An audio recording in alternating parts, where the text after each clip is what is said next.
ও মামা তো ভাই, উপরে ছান করতেছো? ও একা একা বলে ভয় লাগতেছে নাকি? এই গ্রামের পোলা ভাই সাঁতারও জানে না। ও আমরা শহরের মানুষ দেখো অলরাউন্ডার, কি সুন্দর স্নান করতে পারি। আসো সাঁতার শিখাই দেই। মামা তো ভাই আসো, নিচে আসো। না না না না না না না না না না লাগবে না, লাগবে না, আমি এমনি বালা, আমরা এমনি ও গাইয়া, ওকে, উপরেই করো, আমি নিচে করি।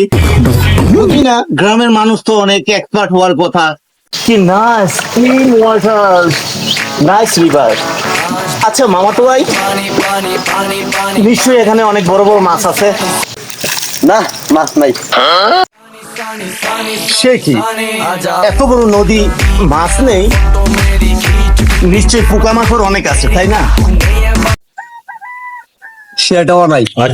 ও মামা তো ভাই, তোমাদের ব্যাড লাক, মাছ কিছুই নাই, পোকামাকড় নাই, কিভাবে চলো তোমরা নদীর ठीक है পার? समझ गया তাহলে নিশ্চয়ই তো যুগ আছে না? समझ गया থাকবো কি এইভাবে? সব তো কমিয়ে খেয়ে ফেলে। ও তাই নাকি? হ্যাঁ হ্যাঁ? ও বাবা রে, হে প্রভু, ও মা গো, राम कृष्ण ও বাবা রে, আগে কইবে না, একটু লেগে তো কুমিরের পেটে গেছিলাম। আর আমি আপনার কইছি না ঢুকাই না, দৌড়ে যাই বলে আপনি কেমন আমি না কইয়া আমি জায়গা